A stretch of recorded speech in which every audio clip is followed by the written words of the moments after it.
यं ब्रह्मा वरुणेन्द्ररुद्रमरुतस्तुन्वन्ति दिव्यैस्तवैः वेदैः साङ्गपदक्रमोपनिषदैर्गायन्ति यं सामगाः ध्यानावस्थिततद्गतेन मनसा पश्यन्ति यं योगिनो यस्यान्तन्न विदुःसुरासुरगणा देवाय तस्मै नमः।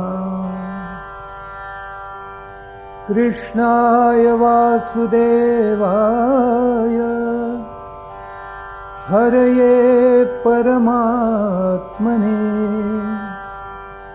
प्रणतक्लेशनाशाय गोविंदाय नमोस्तुते।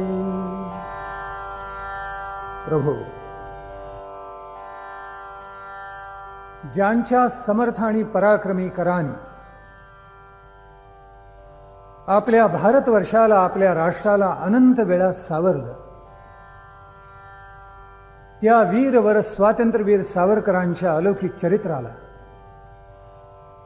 त्यांच्या कर्तृत्वाला, त्यांच्या राष्ट्रभक्तीला आपल्या विशुद्ध हृदयामध्ये धारण करण्यासाठी या सरस्वतीच्या प्रांगणामध्ये उपस्थित असलेले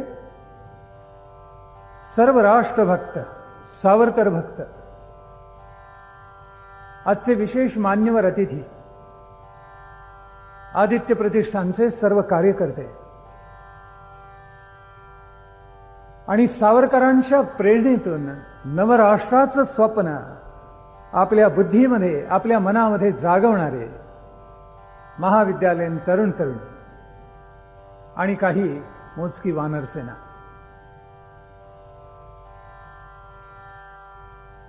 राष्ट्रभक्तीचं लोण सर्वत्र पसरवणं हे स्वदेशामध्ये एका दृष्टीने फार सोपं असतं, पण परदेशामध्ये जावं आणि सर्वथा परिस्थिती प्रतिकूल असताना तिथे येणाऱ्या आपल्या स्वबांधवांच्या मनामध्ये स्वातंत्र्याचं, स्वराज्याचं, रामराज्याचं बीज रोवणं हे कार्य महाकठीण असतं. पण जे कार्य अवघड असतं ते जो मनुष्य करून दाखवतो त्यालाच पुरुष म्हणतात, आणि तो जो करून दाखवतो त्याला पुरुषार्थ म्हणतात. स्वातंत्र्यवीर सावरकरांनी असं काही अलौकिक करून दाखवलं. अनुकूल परिस्थिती आहे आणि मग काही केलं तर त्यात काहीच विशेष नाहीये, पण सगळीच धारा प्रतिकूल आहे, सगळाच प्रवाह प्रतिकूल आहे, अनुकूल काही नाहीच आहे. आणि अशा वेळेला आपलं सर्वस्व पणाला लावणं आणि आपल्या राष्ट्राला आत्मोन्नत करणं, आपल्या राष्ट्राचा गौरव जगामध्ये जागवणं, या पुरुषार्थाला तोड नाही. स्वातंत्र्यवीर सावरकरांनी तेच करून दाखवलेलं आहे. जणू काही टिळकांचाच काहीसा वारसा स्वातंत्र्यवीर सावरकर पुढे चालवत होते. लोकमान्यांच्या प्रेरणेने अनेक क्रांतिकारक निर्माण झाले. राष्ट्रभक्तीची ज्वाला लोकमान्यांच्या प्रेरणेनंच सावरकरांच्या मनामध्ये आणखीन जागली. ज्या चाफेकर बंधूंचा वारसा त्यांनी स्वीकारला, ज्या चाफेकर बंधूंची प्रेरणा त्यांनी घेतली, त्या चाफेकरांना स्वातंत्र्याचा महामंत्र जर कोणी दिलेला होता तर तो लोकमान्य टिळकांनीच दिलेला होता.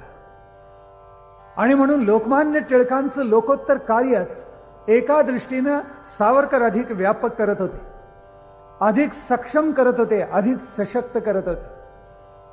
केवळ आपल्या राष्ट्रामध्ये न करता परराष्ट्रामध्ये जाऊन करत होते. त्यांचा पुरुषार्थ सर्वांगाने फुलत होता. काल आपण पाहिलं की जे जे भारतीय तरुण लंडनला जाऊन बॅरिस्टरची पदवी मिळवावी असा मनामध्ये ध्यास घेत होते, त्यांच्या डोळ्यासमोर अशा स्वरूपाची स्वप्न जागत होती, त्यावेळेला आपल्या राष्ट्राला स्वातंत्र्य मिळावं, आपलं राष्ट्र जगामध्ये गौरवशाली व्हावं, असा एक उदात्त विचार सावरकरांच्या मनामध्ये होता. आपल्याला माहिती आहे की लोकमान्यांना शिक्षा झाली आणि मंडालेला त्यांची रवानगी करण्यात आली. त्यावेळेला लंडनमध्ये स्वातंत्र्यवीर सावरकरांच्या प्रेरणेनं आणि अन्य काही देशभक्तांच्या प्रेरणेनं एक सभा झालेली होती आणि ब्रिटिश सरकारचा त्याच्यामध्ये धिक्कार करण्यात आलेला होता. ही सभा घ्यायचं ज्या वेळेला निश्चित झालं त्यावेळेला त्याला अध्यक्ष कुणाला करावं असा प्रश्न निर्माण झाला आणि पहिलं निमंत्रण देण्यात आलेलं होतं ते गोपाल कृष्ण गोखलेंना. गोपाल कृष्ण गोखलेंना विनंती केली की या सभेचं अध्यक्षपद आपण स्वीकारा, पण गोपाल कृष्ण गोखलेंनी त्याला पूर्णतः नकार दिला आणि सांगितलं मी अध्यक्ष म्हणून येणार नाही. बर तुम्ही काहीतरी शुभ कळवा, निदान आपला संदेश तरी पाठवा. तो संदेशही त्यांनी पाठवला नाही. गांधी कोणत्या मुशीतून घडले असतील याचा अंदाज आता आपल्याला यायला हरकत नाही. संपूर्ण राष्ट्रांनी आणि परदेशामधल्या स्वातंत्र्यप्रेमींनी लोकमान्यांना मंडालेला पाठवलं, याचा धिक्कार केला, पण त्याचा धिक्कार गोपाल कृष्ण गोखलेंना करावासा वाटला नाही. व्यक्तिगत स्तरावर ते अनंत सद्गुण धारण करणारे होते. अत्यंत प्रतिकूल परिस्थितीमध्ये त्यांनी शिक्षण घेतलेलं होतं गोखलेंनी.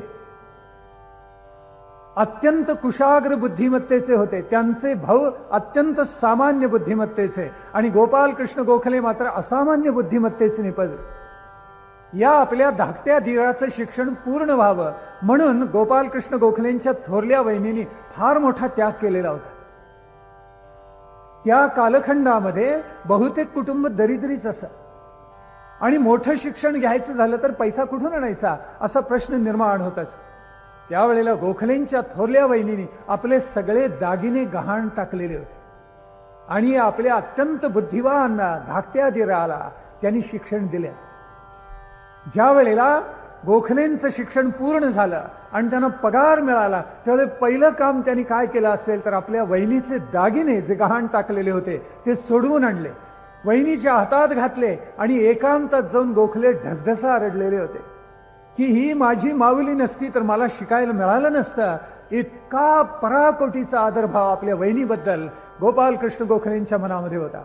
पण राष्ट्राबद्दल बोलायला लागले की सगळा नेमस्त भाव.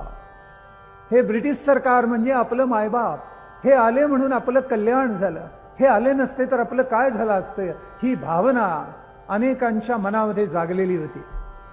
आणि म्हणून ज्या वेळेला त्यांना निमंत्रण दिलं आणि सांगण्यात आलं की पहा आम्ही लोकमान्यांना मंडालेला पाठवले म्हणून धिक्कार करतो आहोत ब्रिटिश सरकारचा, आपण अध्यक्षपद स्वीकारावं, त्यावेळेला नामदार गोखलेंनी पुढे ते झाले, त्यांनी पूर्ण नकार दिला आणि सांगितलं की मी या सभेला येणार नाही.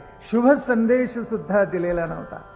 सावरकरांना खरंच वाईट वाटलं की एवढा मोठा मनुष्य, एवढं मोठं व्यक्तिमत्व, इतके बुद्धिवान, इतके शिकलेले, पण स्वातंत्र्याचं प्रेम, स्वराज्याचं प्रेम याच्या चित्तात नसावं आणि गोखलेंसारखे इतके विद्वान पंडित हे शेवटी पढत पंडितच असावेत आणि ब्रिटिश निष्ठा असावेत, अर्थात राष्ट्रद्रोही असावेत, याच्याबद्दल अत्यंत वाईट वाटलेलं होतं त्यांना. भारतामधून आलेली काही अशी लोकोत्तर माणसं होती, त्यांच्यावर हल्ला करावा आणि त्यांना मारावं अशी प्रेरणा काही तरुणांच्या मनामध्ये जागलेली होती. त्यावेळेला सावरकरांनी त्यांचा धिक्कार केलेला होता आणि सांगितलं तर कितीही झालं तरी आपली भावंड आहे, भारतीय आहेत, हिंदू आहेत आणि म्हणून कोणत्याही परिस्थितीत त्यांचं रक्षण करणं हे आपलं कर्तव्य आहे, त्यांना कधीही धक्का लावू नका. स्वातंत्र्यवीरांचं मन असे अत्यंत विशाल होतं.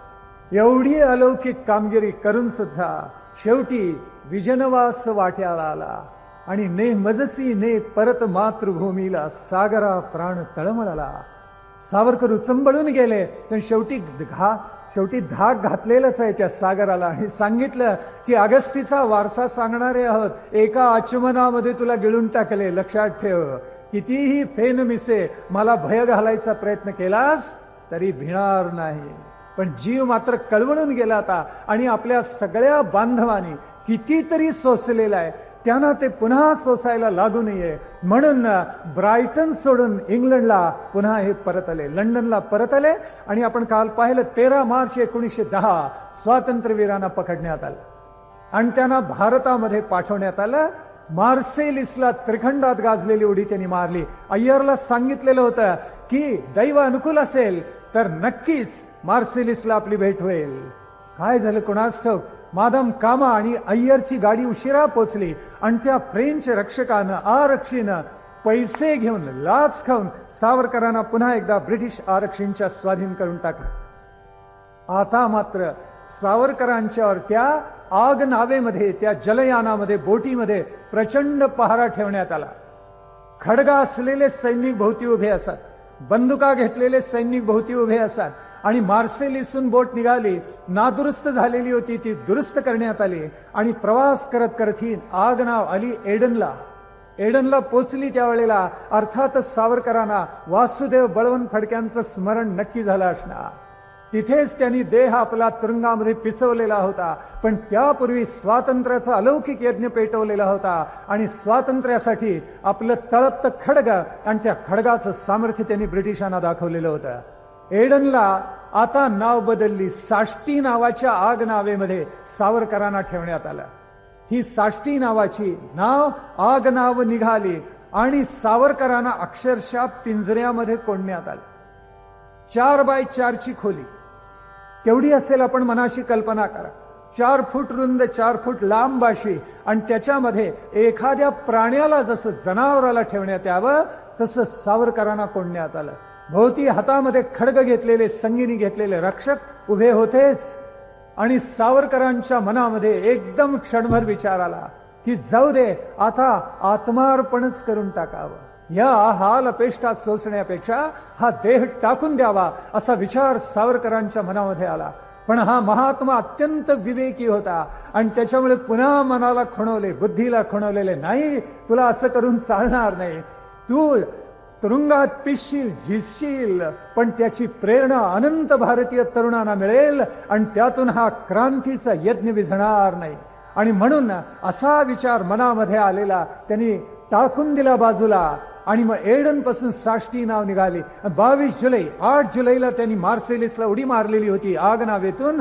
22 जुलैला सावरकरांना घेऊन साष्टी नावाची आग नाव बोट भारताच्या किनाऱ्यावरून धडकली. आता सावरकरांच्यावर खटला चालणार, अभियान चालणार, अभियोग चालणार हे निश्चित होतं आणि त्यांच्यावर एकूण 3 खटले दाखल करण्यात येणार होते. मुळामध्ये सावरकरांची भूमिका वेगळी होती, अत्यंत स्वच्छ होती. सावरकर म्हणत होते की मी मार्सेलिस या बंदरामध्ये त्या मोरिया आग नावेतून उडी टाकली आणि फ्रान्सच्या किनाऱ्याला लागलो. फ्रान्सच्या किनाऱ्याला लागलो. आता आंतरराष्ट्रीय निर्बंधच असा आहे की ब्रिटिश आरक्षींना फ्रान्सच्या किनाऱ्यावर मला ताब्यात घेता येणार नाही. त्याच्यामुळं हा खटला ब्रिटिशांना माझ्यावर चालवताच येणार नाही. हा आंतरराष्ट्रीय न्यायालयाचा आता विषय झालेला आहे आणि त्यांनी जोपर्यंत आपलं मत व्यक्त केलेलं नाही, त्यांनी निकाल दिलेला नाही आहे, तोपर्यंत ब्रिटिश सरकारला माझ्यावर अभियोग चालवताच येणार नाही असं मत सावरकरांनी व्यक्त केलेलं होतं. सावरकरांच्यावर भारतात खटला चालणार, याला लंडनमध्ये सुद्धा विरोध झालेला होता. काल आपण ज्या हाइंडमन किंवा हिंडमनचा उल्लेख केला, त्यांनी जस्टिस नावाच्या वृत्तपत्रामध्ये लिहिलेलं होतं आणि त्या वृत्तपत्रात त्यांनी म्हटलेलं होतं की सावरकरांच्यावर हा निखालस अन्याय. सावरकर फ्रान्सच्या किनाऱ्याला लागलेले होते आणि त्याच्यामुळं ब्रिटिश आरक्षींनी त्यांना पकडून आणणं हेच मुळात अन्यायाचं आहे. बरं, दुसरं असं की त्यांच्यावर लंडनमध्ये खटला न चालवता का आरोपपत्र लंडनमध्ये त्यांच्यावर दाखल केलेलं होतं की हिंदुस्थानच्या स्वातंत्र्याचं त्यांनी स्वप्न पाहिलं. एवढंच नव्हे, हिंदुस्थानच्या स्वातंत्र्यासाठी गुप्तपणे त्यांनी शस्त्र पाठवली. ही शस्त्र तरुणांनी हातात धारण करावीत, त्यांनी क्रांतिकारक व्हावं म्हणून सावरकरांनी त्यांना चेतना दिली आणि या सगळ्यांना एकत्र करून काही ब्रिटिश अधिकारी त्यांनी मारले असे अनंत आरोप जर लंडनमध्ये ठेवण्यात आलेले आहेत तर लंडनमध्येच हा अभियोग चालला पाहिजे. त्यांना भारतामध्ये का नेलं असा प्रश्न निर्माण केला. तो प्रश्न निर्माण हिंडमननं केल्याबरोबर सगळ्या लंडनमध्ये खळबळ माजली, कारण हा बोलणारा भारतीय नव्हता, बोलणारा हा एक ब्रिटिश होता. आणि या वेळेला आपण 2 नावं ऐकली असतील, मोर्ले आणि मिंटो. आपल्याला नक्की माहिती आहे. तेव्हा मिंटो हा महाराज्यपाल या नात्यानं भारतामध्ये आलेला होता आणि मोर्ले हा भारत मंत्री होता. आणि आश्चर्य असं घडलं की या मोर्लेनं सुद्धा सावरकरांच्यावर भारतामध्ये, हिंदुस्थानमध्ये अभियोग चालवावा याच्या विरुद्ध मत दिलं आणि तो म्हणाला सरासर अन्याय सावरकरांच्यावर. आणि त्यावेळेला मुंबई इलाख्याचा जो राज्यपाल जॉर्ज होता त्याचा इतका जळफळाट झाला की त्यांनी मोर्लेच्या विरुद्ध आघाडी उघडली आणि आता हा अभियोग चालतो किंवा नाही असं वातावरण प्रत्यक्ष हिंदुस्थानमध्ये निर्माण झालं. राज्यपाल जॉर्जनी धमकी दिली की मोर्लेनी माझ्या विरुद्ध मत दिलेलं आहे, तेव्हा आता मी एकच करतो, राजीनामा देतो. योग असा आला की मोर्लेची इथली कारकीर्द संपली आणि भारत मंत्री म्हणून तो काम करत होता, तो लंडनला पुन्हा परत गेला.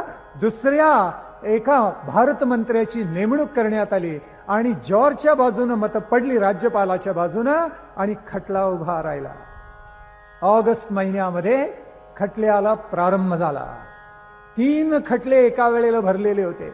पहिल्या खटल्यामध्ये 38 आरोपींवर खटला होता, त्याच्यात सावरकरांचं नाव होतं. दुसऱ्या अभियोगामध्ये खटल्यामध्ये स्वातंत्र्यवीर सावरकर आणि दुसरे गोपाळराव पाटणकर म्हणून होते, या दोघांच्यावर खटला भरलेला होता. आणि तिसरा जो अभियोग होता तो केवळ सावरकरांच्यावर चालणार होता. आता पहिल्या 38 जे म्हणून आरोपी त्या न्यायालयापुढे आलेले होते, त्याच्यात सावरकरांचं नाव शेवटी होतं. पण प्रत्येक वेळेला न्यायाधीश आणि दुसरे म्हणजे सरकारी वकील हे सावरकरांचं नाव पहिल्यांदा घेत असत आणि मग बोलायला प्रारंभ. खरं तर त्यांचं नाव शेवटी होतं, तेव्हा ते शेवटी येणं हे न्यायालयाच्या दृष्टीने योग्य होतं. पण न्यायाधीश आणि सरकारी वकील मात्र सावरकरांचं नाव पहिल्यांदा घेत होते, कारण त्यांना माहिती होतं की हा अभियोग कशामुळे चालणार आहे. या वेळेला माधम कामानी जोसेफ बॅप्टिस्टा या नावाचे टिळकांचे भक्त होते. त्यांना कळवलेलं होतं की आपण सावरकरांचं वकीलपत्र घ्या. आणि त्या जोसेफ बॅप्टिस्टानी हे टिळकांचं वकीलपत्र घेतलं. पण ते तेवढे एकटेच होते ना असं नव्हे, त्यांच्या जोडीला आणि काही मंडळी, प्रख्यात वकील मंडळी मुंबई इलाख्यामधली, प्रत्यक्ष मुंबईमधली होती. त्याच्यामधले एक होते चित्रे, दुसरे होते गाडगीळ. ही सगळी मंडळी त्या बॅप्टिस्टांना मदत करत होती आणि सावरकरांच्या वतीनं सरकार विरुद्ध झुंजणार होती. खरं तर या खटल्याचा अभियोगाचा निकाल अगोदरच लागलेला होता. हे सगळं नाटक होतं. 68 दिवस हा खटला चालणार होता, हे उघड आहे. 68 दिवस खटला चालला हे खरं आहे, पण त्याचा निकाल काय लागणार हे अगोदरच ब्रिटिश सरकारने ठरवून ठेवलेलं होतं. स्वातंत्र्यवीर सावरकरांना आग नावेतून आणलं. पहिल्यांदा आणलं ते नाशिकच्या तुरुंगामध्ये ठेवलं. तिथून त्यांना हलवलं पुण्याला आणलं, येरवड्याच्या तुरुंगात ठेवलं. तिथून त्यांना पुन्हा हलवलं डोंगरीच्या तुरुंगात नेलं. तिथून ठाण्याच्या तुरुंगात नेले, तिथून मद्रासला आणि तिथून पुढे मग त्यांना अंदमानला नेण्यात आलं. हा प्रवास अतिशय क्लेशदायक होता. माणसासारखी वागणूक फार थोड्या क्षणी सावरकरांना मिळालेली आहे. हा राजद्रोही आहे, हा राष्ट्रद्रोही आहे, हा महाभयंकर आहे, हा तरुणांना चिथावणी देतो, याला सांभाळा, हे एकच सूत्र ब्रिटिश सरकारच्या मनामध्ये होतं. आणि म्हणून ब्रिटिश सरकार अत्यंत सावधपणे यांना तुरुंगामध्ये तर ठेवत होताच, पण ज्या वेळेला त्यांना त्या न्यायालयामध्ये आणण्यात येत असे त्यावेळेला त्यांच्या भोवती आरक्षींचा गराडास बंदुका घेतलेल्या. ज्या वेळेला सर्वप्रथम सावरकरांनी न्यायालयामध्ये प्रवेश केला त्यावेळेला बाकीचे जे सगळे आरोपी होते त्यांनी प्रचंड गजर केला आणि सानंद घोष केला, स्वातंत्र्य लक्ष्मी की जय. त्यावेळेला तो इतका संतापला न्यायाधीश, कारण न्यायालयामध्ये असं काही करायचं नसतं, पण आरोपींनी त्याची जागा त्याला दाखवून दिली. स्वतः सावरकरांना माहिती होतं की याचा निकाल काय लागणार आहे. पुढे असं घडलं की अनेकांनी आंतरराष्ट्रीय म्हणजे हेगचं जे न्यायालय होतं या न्यायालयाकडे खटला दाखल केला. अभियोग स्वातंत्र्यवीर सावरकरांचा तिथे चालवावा अशी प्रार्थना त्यांनी केली आणि खरोखर त्याला मान्यता मिळाली आणि सावरकरांच्यावरचा अभियोग तिथे चालवावा हे ठरलं. आता गंमत अशी होती की याला सगळ्या देशाचं प्रतिनिधित्व हवं होतं, पण फ्रेंच व फ्रान्सचा जो पंतप्रधान होता त्याचं नाव होतं ब्रियॉन. ब्रियॉन हा कसा होता तर ब्रिटिश निष्ठ होता. त्याला फारशी भांडणं नको होती. त्याला भारताबद्दल हिंदुस्थानबद्दल विशेष प्रेम नव्हता आणि म्हणून त्याला असं वाटायचं कशाला हा खटला नको, काही नको, हेगच्या न्यायालयात हे न्यायलाच नको. पण आलं त्यावेळेला त्याचा अत्यंत नाईलाज झाला. पण त्यांनी त्याच्यामध्ये एक लबाडी केली. ब्रियॉनी लबाडी अशी केली की त्या कालखंडामध्ये जी अन्य प्रबळ राष्ट्र होती ब्रिटन वगळता त्यांना निमंत्रणच दिलं नाही. त्याच्यामुळे त्यांचे प्रतिनिधी मत व्यक्त करायला येऊ शकले नाही. त्यातली 2 प्रबळ राष्ट्र होती, एक जर्मनी आणि दुसरं होतं रशिया. ज्या वेळेला हेगच्या न्यायालयामध्ये अभियोग चालला स्वातंत्र्यवीरांच्या अनुपस्थितीमध्ये, त्यावेळेला जर्मनीचाही प्रतिनिधी नव्हता आणि रशियाचाही प्रतिनिधी नव्हता. त्याचा परिणाम असा झाला, 1 महिन्याची मुदत देण्यात आलेली होती न्यायालयाला, पण त्यांनी 8च दिवसात निकाल देऊन टाकला की सावरकर दोषी आहे. हे पराकोटीच्या अन्यायाचं होतं आणि मग त्याचा जागोजागी धिक्कार करण्यात आला. फ्रान्समध्ये त्याची इतकी तीव्र प्रतिक्रिया उमटली की ब्रियॉ घाबरला आणि इतिहासात नवल वाटावं असं काहीतरी घडलं. सावरकरांची शिक्षा हेगच्या आंतरराष्ट्रीय न्यायालयाने नक्की केली आणि 3ऱ्या दिवशी फ्रान्समध्ये त्याचा इतका प्रचंड स्फोट झाला की ब्रियॉला राजीनामा द्यावा लागला. राजीनामा दिलाय त्याने. तो इतका घाबरला की कदाचित आपल्यावर काहीतरी अभियोग चालेल, कुणीतरी आपल्यावर आक्रमण करून तुटून पडेल अशी भीती त्याच्या मनामध्ये दाटली आणि ब्रियॉने राजीनामा देऊन टाकला. त्यांनी राजीनामा जरी दिलेला असला तरी आता जे विधी लिखित होतं ते अटळ ठरलेलं होतं. 68 दिवसांचा खटला चालला. हेगनी सगळं फेटाळून टाकलं आंतरराष्ट्रीय न्यायालयानं. सावरकरांच्या शिक्षेवर जणू शिक्कामोर्तब झाला. सावरकरांनी हेगच्या न्यायालयानं जो निकाल दिलाय तो मला वाचायला मिळावा म्हणून अर्ज दिलेला होता, तोही नाकारण्यात आला. ते विनंती पत्र बाजूला टाकून देण्यात आलं आणि सांगण्यात आलं तुम्हाला तो निकाल वाचायला मिळणार नाही. तरी हा दुर्दम्य होता मनुष्य. आता तो निकाल इथे मुंबईमध्ये खटला चाललेला, अभियोग चाललेला त्यांच्या कानावर पडला. सावरकरांची सगळी मालमत्ता जप्त केली. किती होती? फार थोडी होती. काय उरलेलं होत? अखंड इतके धावाधाव करणारे, अत्यंत साधेपणा राहणारे 6,500-7,500 हजाराची काहीतरी मालमत्ता तेवढी जप्त करण्यात आली आणि पुन्हा सांगण्यात आलं की तुम्हाला जन्मठेपेची काळ्या पाण्याची शिक्षा देण्यात येते. सावरकरांनी अतिशय धीरोदात्तपणे हे ऐकलं, जरा सुद्धा डगमगले नाही. आता त्यांना पहिल्या तुरुंगामध्ये ज्यावेळेला ठेवण्यात आलेलं होतं त्यावेळेला त्यांना सांगण्यात आलं की तुमच्यावर आता हा अभियोग चालला आणि तुम्हाला ही काळ्या पाण्याची शिक्षा झाली. किती होती? 25 वर्षांची शिक्षा देण्यात आली. पुढे एक अद्भुत नाट्य घडणार होतं. इतिहासाला त्याची अजून चाहूल लागलेली नव्हती. 25 वर्षांची शिक्षा सावरकरांना देण्यात आली. 23 सप्टेंबर 1910 या दिवशी सावरकरांना ती शिक्षा देण्यात आली आणि सावरकरांनी सानंद मुद्रेने ती स्वीकारली.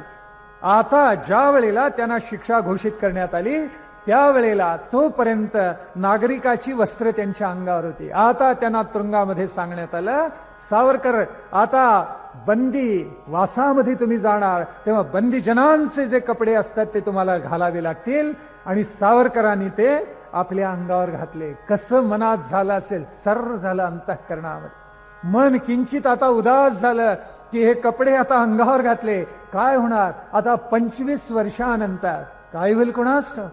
जिवंत बाहेर पडेल देह, कदाचित याच पोशाखामधला माझा मृतदेह सुद्धा बाहेर पडेल. बंदिवासाचं सगळे कपडे अंगावर आले आणि बंद्याचा तो बिल्ला जो असतो तो त्यांच्या छातीवर लावण्यात आला. क्रमांक होता 32,778 आणि सावरकरांनी तो आपल्या छातीवर धारण केला आणि त्यावेळेला त्यांनी सांगितलं ब्रिटिश अधिकाऱ्यांना आता ही शिक्षा तुम्हाला सामान्य बंदीजनाप्रमाणे सोसावी लागेल, कोणत्याही विशेष सवलती तुम्हाला मिळणार नाहीत. आणि सावरकरांनी ते शांतपणे स्वीकारलं. पण मन किती करपून गेला असेल. आपल्या मनाशी आपण कल्पना करा. सावरकरांना प्रारंभी असं वाटलेलं होतं अरे कदाचित आपल्यावरचा खटला फ्रान्सला चालेल, तो चालला नाही. दुसरं असं की हेगच्या आंतरराष्ट्रीय न्यायालयामध्ये अंशतः का होईना न्याय आपल्याला मिळेल, तो दोन्हीही मिळणार नाही हे नक्की झालं. बर तिसरी गोष्ट आता लक्षात आली, आपल्याला हुतात्मा होण्याची संधी नाही. आपल्याला नेणार ते अंदमानमध्ये नेणार आणि आपली काया तिथे चिंबून पिचून झिजून निघणार. आपल्याला हुतात्मा होण्याची संधी देणार नाही कारण आपल्याला फाशीही सरकारने, ब्रिटिश सरकारने दिलेलं नाहीये. आता 25 वर्ष अत्यंत सक्त मजुरी, पराकोटीचे हाल. त्यावेळेला पहिला विचार त्यांच्या मनामध्ये आला आपण काय करावं, कसं करावं, ही इतकी वर्ष आपण कशी काढावी तुरुंगामधली. आणि मग त्यांच्या मनामध्ये एक एक विचार येत गेला काय करावं बरं. अनेक उदात्त चरित्र आठवावे. दुसरं काय करावं? उत्तमातलं उत्तम काव्य आपण निर्माण करावं, ते कुठेतरी लिहावं, त्या ओळी पाठ कराव्यात. असं करता करता महाकाव्यांची निर्मिती करावी. पुढे मनामध्ये आलं की उदात्त चरित्र आहेत, ती मनामध्ये आठवावी. संधी मिळाली तर लिहायला सुद्धा प्रारंभ करावा. गुरु गोविंद सिंगांचं चरित्र लिहावं, अन्य महात्म्यांची चरित्र लिहावी, असं त्यांच्या मनामध्ये यायला लागलं. कारण या तुरुंगामधला वेळ घालवायचा कसा आणि काढायचा कसा? ब्रिटिश अधिकारी आला आणि तो म्हणाला, सावरकर चिंता करू नका, ब्रिटिश सरकार अत्यंत दयाळू आहे. 1910, कारण मध्यंतरी असं अद्भुत घडून गेलेलं होतं की जानेवारी 1911 मध्ये 23 जानेवारीला पुन्हा सावरकरांच्यावर एक अभियोग चालवण्यात आला, खटला भरण्यात आला. कशासाठी? कान्हेर यांना 1909 साली त्यांनी काय केलं? चिथावणी दिली आणि कान्हेर यांनी नाशिकमध्ये जॅक्सनचा खून केला म्हणून सावरकरांना त्याच्यामध्ये गोवण्यात आलं. आणि अशी चिथावणी दिली म्हणून सावरकरांना आणि एका काळ्या पाण्याची शिक्षा देण्यात आली. अधिक 25 वर्ष, 50 वर्षाची शिक्षा जगामध्ये कधीही कोणत्याही स्थळी, कोणत्याही परिस्थितीत, कोणत्याही राष्ट्रात, कोणत्याही प्रांतात कोणालाही मिळाली नसेल अशी 50 वर्षांची काळ्या पाण्याची सक्त मजुरीची शिक्षा सावरकरांच्या वाट्याला आली. आठवड्याभरामध्ये खटल्याचा निकाल ब्रिटिश न्यायालयानं लावून टाकला आणि सांगितलं, सावरकर तुम्हाला आणखीन 25 वर्षाची शिक्षा, एका वेळेला एककालिक शिक्षा नाही, 25 वर्षाची भोगायची, त्याच्यानंतर पुन्हा 25 वर्षांची, 50 वर्ष अंदमानला रहा. ब्रिटिश अधिकारी म्हणाला, सावरकर, ब्रिटिश सरकार दयाळू आहे. हे 1910 साल आहे. आता 1910 सालानंतर 1960 साली तुम्ही नक्की सुटणार. 50 वर्षानंतर दयाळू ब्रिटिश सरकार तुम्हाला नक्की सोडेल. त्यावेळेला सावरकर हसले आणि ते म्हणाले की मृत्यू त्याहून दयाळू आहे. कदाचित तो माझी त्याच्या अगोदरच मुक्तता करेल.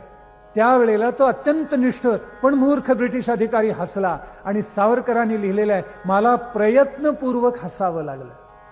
मनामध्ये काय आलं असेल की 50 वर्ष एका छोट्या खोलीमध्ये झिजून झिजून शेवटी देह टाकायचा, किती वर्ष आपण काढू शकू असा विचार त्यांच्या मनामध्ये आलेला होता. मग सावरकरांना तिथून जे हलवलं ते डोंगरीच्या तुरुंगामध्ये हलवलेलं होतं. डोंगरीच्या तुरुंगामध्ये अगोदर होते, तिथून मग नेलेलं होतं, एक एक टप्पा पार करत शेवटी ठाण्याला नेलेलं होतं. पण एका तुरुंगामधून जात असताना त्यांच्या मनामध्ये कोणत्या भूमिका येत असतील आपण आपल्या मनाशी कल्पना करा. पहिल्यांदा त्यांना असं वाटायचं की अरे आपल्याला आतापर्यंत तरी अंगावर चांगला पोशाख आहे, पण नाही, भ्रमनिरास झाला आणि सगळ्या कैद्यांना जे अन्न देण्यात येत होतं हळूहळू सावरकरांना देण्यात यायला लागलं. पहिल्यांदा बऱ्यापैकी अन्न मिळे, तर त्यातलं कमी दर्जाचं कदान्न जे असते ते सावरकर सेवन करत असाल. आणि मग तो वॉर्डर अधिकारी विचारायचा, काय साहेब तुम्ही हे चांगलं अन्न तर बाजूलाच ठेवलं. सावरकर म्हणायचे, पुढे आता लवकरच मला जे कदान्न खावं लागणार त्याची सवय मला करायला नको का? माझे सगळे बांधव तिथे जे अन्न कदान्न खात असतील त्याची मला सवय करायला नको का? म्हणून हे चांगलं अन्न मी बाजूला ठेवतोय आणि मग काय करतोय तर मी हे कदान्न सेवन करायचा प्रयत्न करतोय. सावरकरांच्या मनामध्ये अनंत भावनांचे तरंग लाटाच्या लाटा उमटत असतात. या तुरुंगातून त्या तुरुंगात, त्या तुरुंगातून त्या तुरुंगात, अत्यंत पोलिसांच्या गराड्यामध्ये जात असताना या भावनांच्या लाटा त्यांच्या मनामध्ये उमटत असतात. मग डोंगरीच्या तुरुंगामध्ये तर त्यांना एका अधीक्षकाने सांगितलं की तुम्ही सावरकर फार भाग्यवंत आहात का, जिथे लोकमान्य टिळकांना आणि आगरकरांना ठेवलं तर त्याच खोलीत तुम्हाला ठेवण्यात आलेलं आहे. काय इतिहास तरी असतो, इतिहासाची पुनरावृत्ती होते म्हणतात. लोकमान्यानं जिथे ठेवलं तिथेच सावरकरांना ठेवावं. आणि मग तो सांगायचा की लोकमान्य टिळक आणि आगरकर रात्रभर स्वातंत्र्य कसं मिळेल, स्वराज्य कसं येईल याच्या गप्पा करत असत. आहा, काय दुर्दम्यता हो.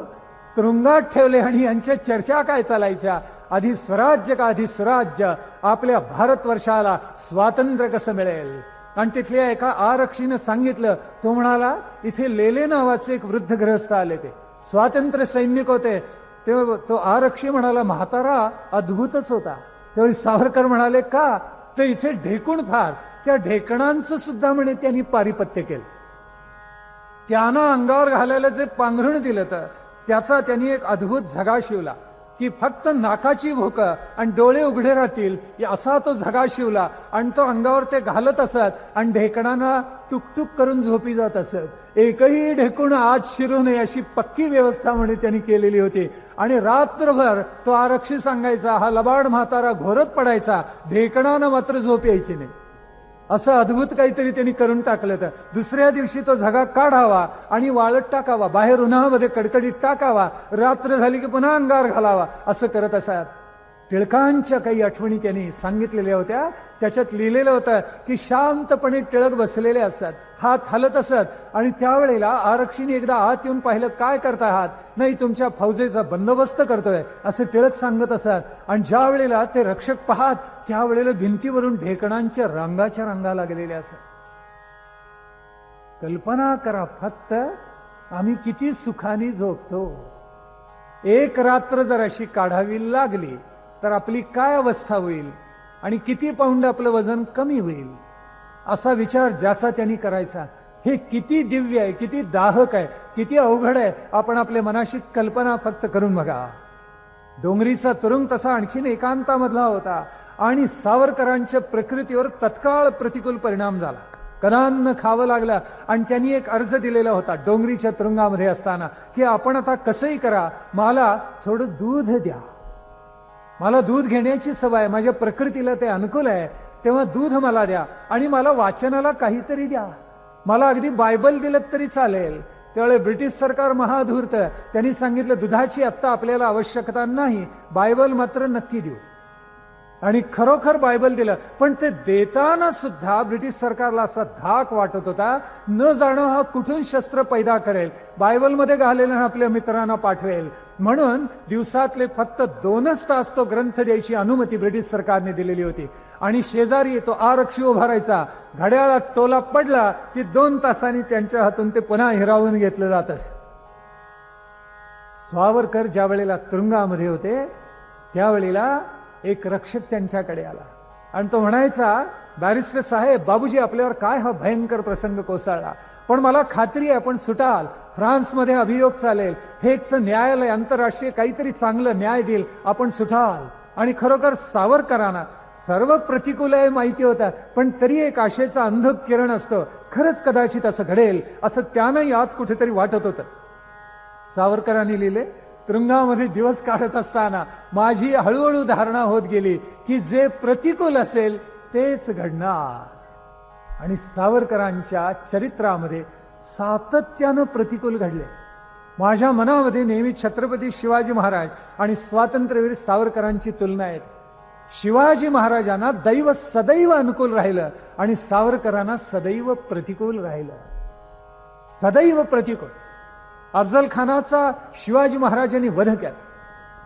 शाहिस्ते खानाच्या गोटा चिरून त्याची बोट तोडली, त्याला शास्त केलं. पन्हाळगडच्या वेढ्यातून सुटले, पावनखिंडीतून सुटले, आग्र्याच्या कैदेतून सुटले, मृत्यूच्या ओठावरून चाललेत आयुष्यभर चरित्रभर शिवाजी महाराज. पण दैवाचे फासे त्यांना सदैव अनुकूल पडत राहिले. स्वातंत्र्यवीर सावरकरांना मात्र ते सदैव प्रतिकूल, कधीही अनुकूल नाही. मार्सेलिसला एवढी उडी मारली, पण तिथे भ्रष्ट बुद्धीचाच तो फ्रान्सचा आरक्षिका असावा. तो जर न्यायी असता, कठोर असता, चांगला असता, तर त्यांनी ब्रिटिशांच्या ताब्यात सावरकरांना दिलं नसतं. असे अनंत प्रसंग आहेत. पण सावरकरांना दैव कधी अनुकूल राहिलं नाही. या तुरुंगामध्ये असताना प्रतिकूल तेच घडेल अशी दृढ विचार श्रृंखला सावरकरांच्या मनामध्ये हळूहळू फुलत गेली आणि जीवनाचं त्यांच्या ते जणू काही सूत्र होऊन गेलं. एके दिवशी तिथल्या अधिकाऱ्यांनी, आपल्या अधीक्षकांनी एका रक्षकाबरोबर काही पाठवलं आणि त्यांनी सावरकरांना जाग केलं आणि सांगितलं, बाबूजी उठा, काही नाही, फार अवघड नाहीये, काही तुम्हाला फार त्रास होणार नाहीये. चराट आणलेलं आहे, मग त्याची शेंडी कशी सोलून करायची, ठोकायचं कसं, त्याच्यापासून काठ्या कसा तयार करायचा, हे बरोबर त्यांनी एक बंदी आणलेला होता. त्याच्याकडून, कैद्याकडून त्यांनी ते करून दाखवलं आणि सावरकरांच्या डोक्यात लख प्रकाश पडला. अरे, ही सक्त मजुरी, आणि त्या दिवसापासून सक्त मजुरीला प्रारंभ झाला. ज्यांनी हातामध्ये लेखणी घ्यावी, तत्वज्ञान निर्माण करावं, महाकाव्य लिहावेत, राजकारणावर उदात्त निबंध लिहावेत, तरुणांना प्रेरणा देणारी स्तोत्र लिहावेत, जयोस्तुतेसारखी अलौकिक स्तोत्र लिहावेत, शिवाजी महाराजांची आरती लिहावी, जयदेव जयदेव जय जय शिवरायासारखी आरती लिहावी, जगन्नाथाच्या रथासारखं अलौकिक कुणाच्या दृष्टीला न दिसलेलं भव्य दिव्य स्वप्न त्यांनी लिहून काढावं. त्या हातामध्ये आज चराट आलं आणि सावरकरांच्या हाताला फोड आले. सावरकरांच्या हातातून रक्त निघायला लागलं. अक्षरशः रक्त घळघळा वाहत असे तरी सुद्धा जेवढं नेमून दिलेलं काम आहे तेवढं केल्याशिवाय सुटका नव्हती. सक्त मजुरी होती आणि सावरकर काही न तक्रार करता ते सगळं करत होते, सहन करत होते. त्यांच्या सहनशीलतेचा ब्रिटिश सरकार जणू अंत पाहत. पण हा धैर्यवंत, हा वरदवंत महात्मा ते सगळं सोसून पुन्हा आपल्या राष्ट्राला बलाढ्य कसं करता येईल याचा विचार सदैव करत होता. आता तुरुंगातून बदली होणार, पुढे जायला मिळणार, एवढ्यात एक अलौकिक भेट सावरकरांची झाली. बाबूजी साहब आपको बुलाता है म्हणून आरक्षी बोलवायला आला आणि त्यांनी अस्पष्टपणे सांगितलं, आपली भेट आहे बरं का आज. ती भेट कुणाची आहे? सावरकरांच्या लक्षात आलं. काहीच अवघड नव्हतं. माईंची भेट होती, यमुनाताईंची भेट होती. प्रत्यक्ष पत्नीशी आज ते भेटणार होते. त्यांच्या बरोबर यमुनाताईंच्या बरोबर त्यांचा मेहुणा होता. त्र्यंबक रामचंद्र चिपळूणकर हा मेहुणा सुद्धा बरोबर होता आणि दोघेही समोरासमोर आले. जाळीच्या एका बाजूला स्वातंत्र्यवीर आहेत, पलीकडच्या बाजूला पत्नी आहे. 50 वर्षांच्या काळ्या पाण्याची शिक्षा झालेली आहे. म्हणजे आता ही भेट शेवटची भेट आहे, कारण मृत्यूला आलिंगन द्यायला सावरकर निघालेले आहेत हे त्या माऊलीने जाणलेलं होतं. पतीशी भेट घेताना यमुनाताईंच्या मनामध्ये, माईंच्या मनामध्ये कोणता विचार आला असेल आपण आपल्या मनाशी कल्पना करा. विवाह झाला त्यावेळेला बॅरिस्टर होणार आपला पती, पण त्यांना पूर्ण माहिती होतं आपल्या पतीच्या विचारांची धारणा काय आहे.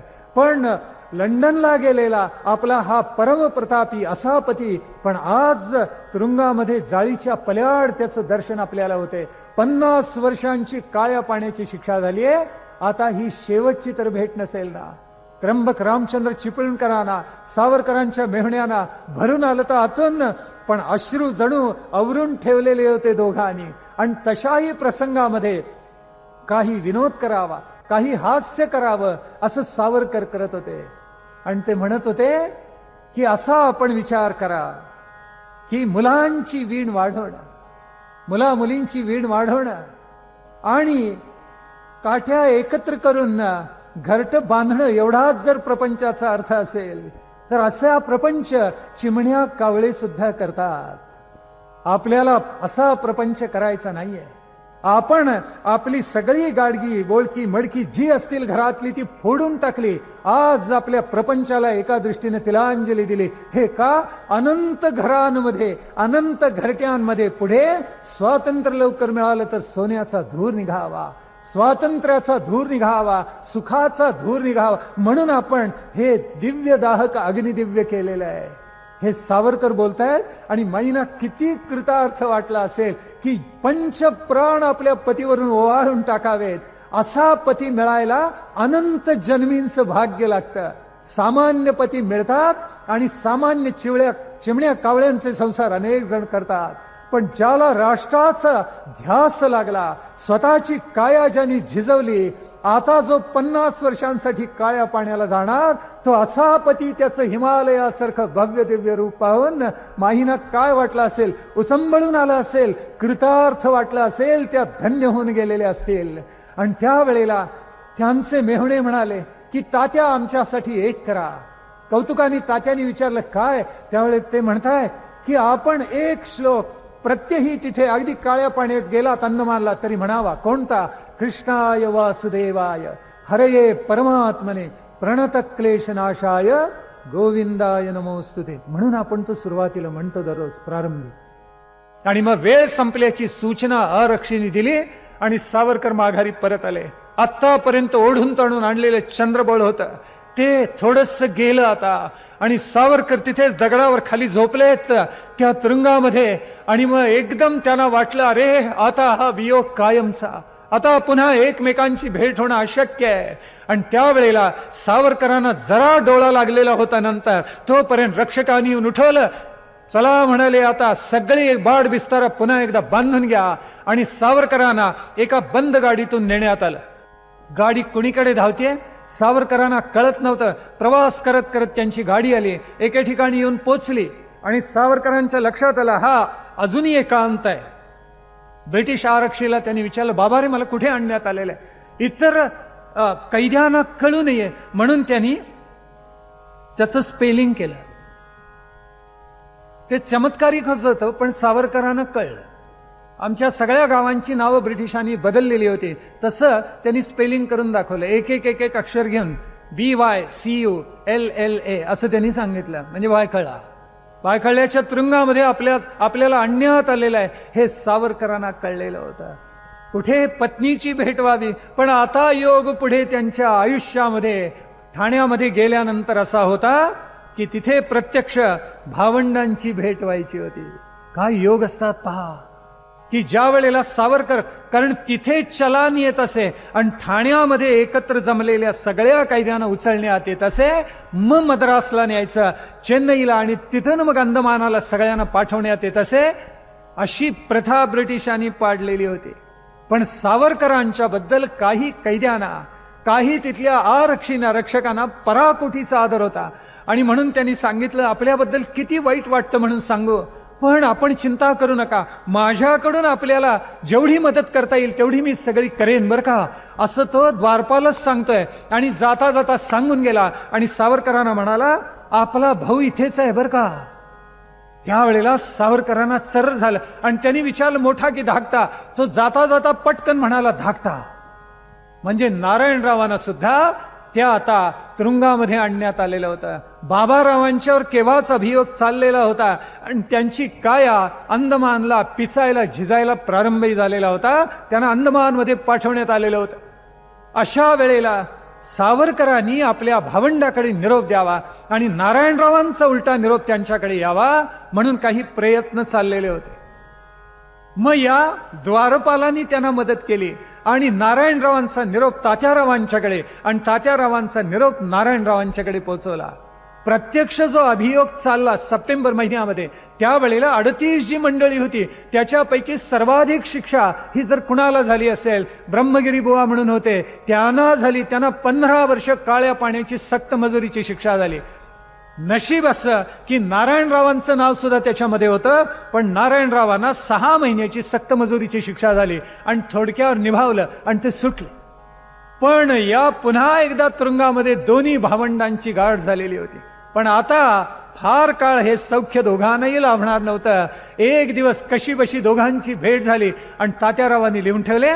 त्याच्यानंतर जो वियोग झाला तो कित्येक वर्षानंतर अंदमानमध्ये त्यांच्याबरोबर भेटीचा योग आला. म्हणजे बाळ आणि तात्या हे अंदमानमध्ये भेटलेले, पोर्ट ब्लेअरला भेटले, कारण तिथे प्रमुख बंदर होतं आणि जिथे तो भयानक सेल्युलर जेल होता त्या कैद खान्यामध्ये या दोन्ही भावंडांची पुन्हा काही वर्षानंतर भेट झाली. आता विधिलिखित अटळ आहे हे सावरकरांनी ओळखलेलं होतं आणि चलान आले म्हणून त्यांनी आपल्या आठवणीत काळ्या पाण्याचे लिहून ठेवलेलं आहे.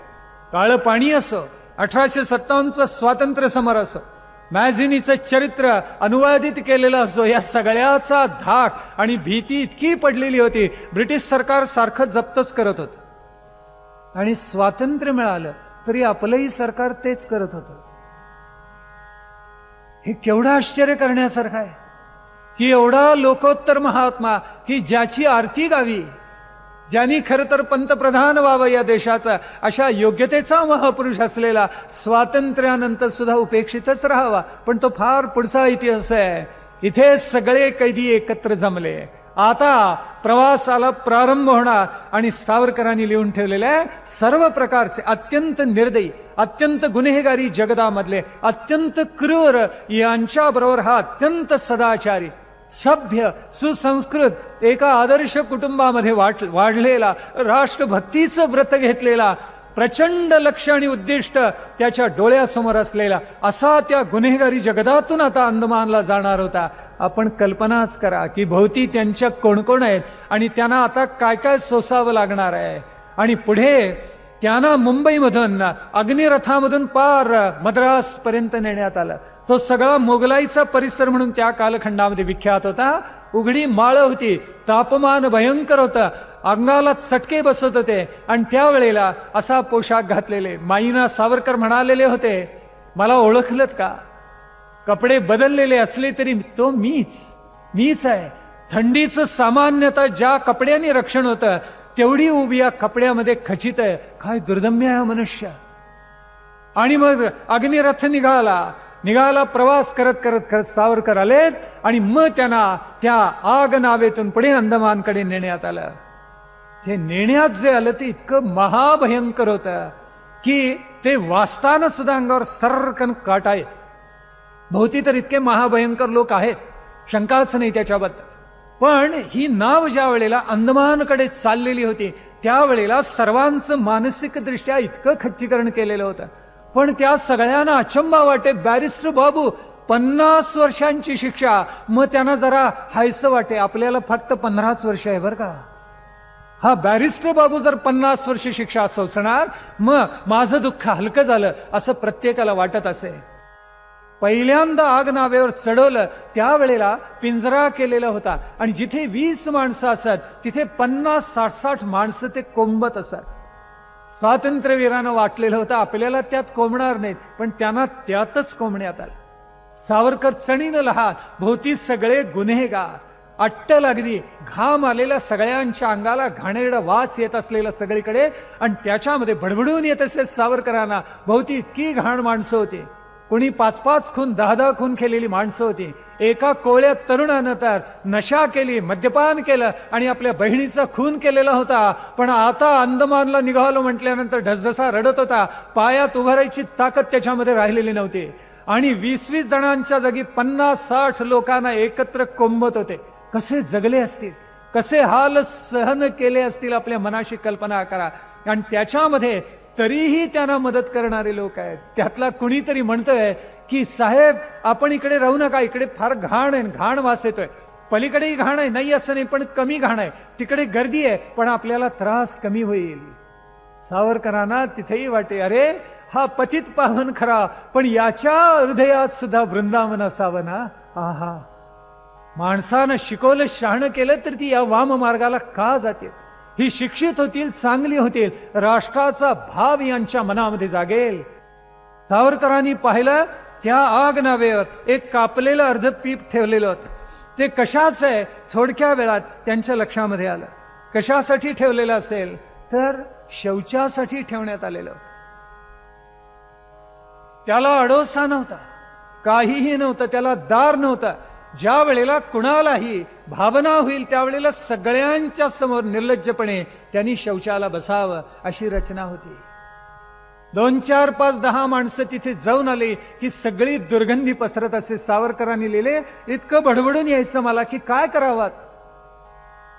सगळ्यांच्या समोर तिथे बसायचं प्रातर्विधीसाठी. कोणत्याही वेळेला कोणी तिथे जाऊन बसत असत.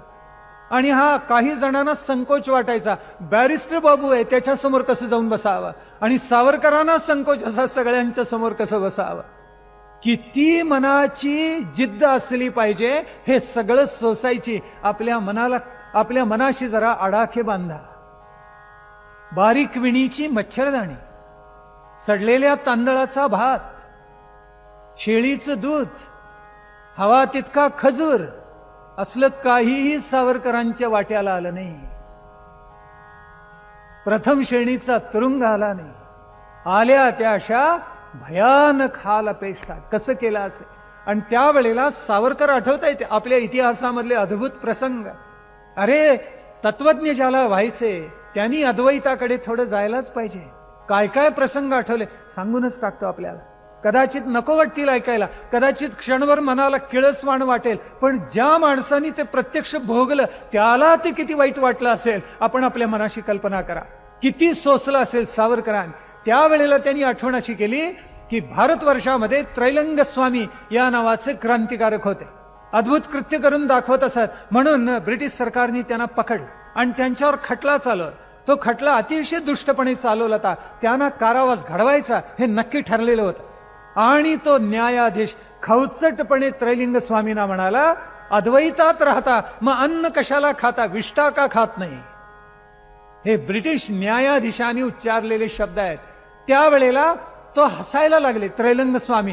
त्यावेळेला कोर्टाचा अपमान झाला म्हणून तो ब्रिटिश न्यायाधीश अत्यंत संतापला, चिडचिड करायला लागला. त्यावेळेला त्रैलिंग स्वामींनी एक अद्भुत प्रकार केला.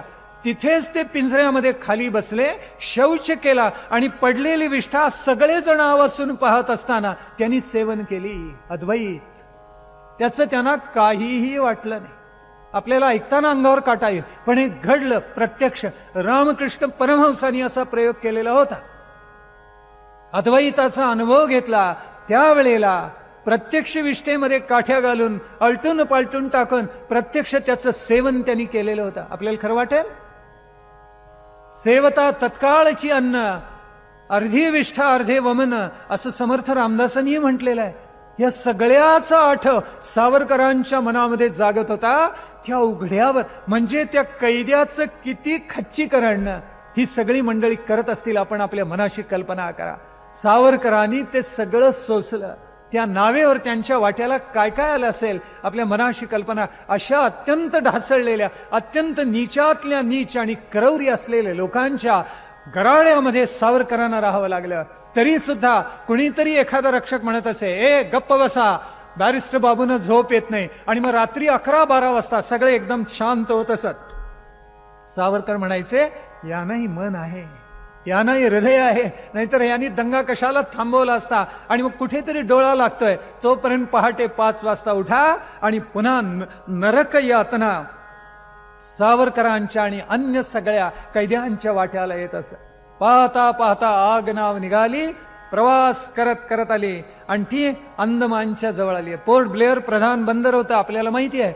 आणि तिथपर्यंत आग नाव येऊन पोचली आणि ते बंदर महाभयानकच होतं.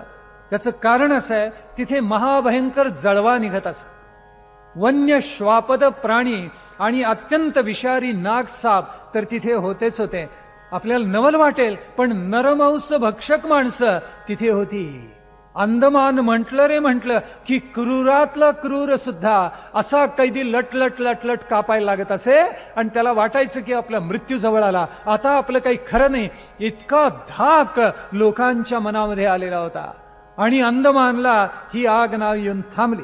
त्याच्यामधून सावरकरांना खाली काढण्यात आलं. अन्य कैदी सुद्धा खाली उतरले. पण ज्या वेळेला त्यांना नावेवर चढवण्यात आलेलं होतं आणि भारतात बसून त्या नावेनं किनारा सोडलेला होता, त्यावेळेला हजारो माणसं, ही बातमी फुटलेली होती वार्ता, आणि हजारो माणसं पाहत होती की हा बॅरिस्टर, हा लोकोत्तर महात्मा स्वातंत्र्यवीर त्या आग नावेवर चढतोय आणि आपली जणू तिरडी बांधली जाते अशी भावना सावरकरांच्या मनामध्ये जागलेली होती. आणि त्या आग नावेवर चढताना सावरकर मनाशी बोलून गेलेले होते आणि म्हणालेले होते, अरे रे, एकालाही असं म्हणावं असं वाटू नये, हे बंध सुखे नाही वजा, आपण जो क्रांतीचा यज्ञ पेटवलाय तो आम्ही तसाच जागृत ठेवू आणि हिंदुस्थानला स्वातंत्र्य मिळून दिल्याशिवाय राहणार नाही.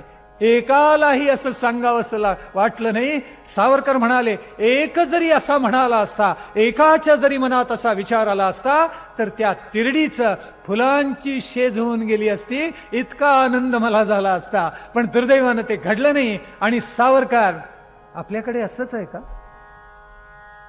एखाद्यानी सोसावं, मूठभरानी सोसावं आणि सगळ्यांनी तो तमाशा पाहत राहावा. बोलणं फार सोपं असतं, कृतीनं झिजायची वेळ येते त्यावेळेला माणसं पहिले आप करायला लागतात. अगोदर तुम्ही जा, मग आम्ही तुमच्या मागे आहोतच. लढणे को तुम, खाणे को हम, अशीच परिस्थिती असते. म्हणून माणसाची परीक्षा केव्हा होते? संस्कृत भाषेत सुंदर सुभाषित आहे, स्मशाने यो तिष्ठती स बांधवहा. स्मशानात आपल्याबरोबर जो येतो, म्हणजे अत्यंत प्रतिकूल परिस्थितीत आपल्याबरोबर जो असतो तो आपला खरा बांधव, बाकी कुणी बांधव नव्हे. खायला सगळेच बरोबर असतात, असतील शिते तो जमतील भूते, हा जगाचा न्यायच आहे. पण अत्यंत प्रतिकूल परिस्थितीमध्ये आपल्याला चटके लागणार आहेत हे जाणीवपूर्वक जो स्वीकारतो आणि त्या यज्ञामध्ये उडी घेतो, तो खरा क्रांतिकारक, तो खरा राष्ट्रभक्त, तो खरा लोकोत्तर महात्मा.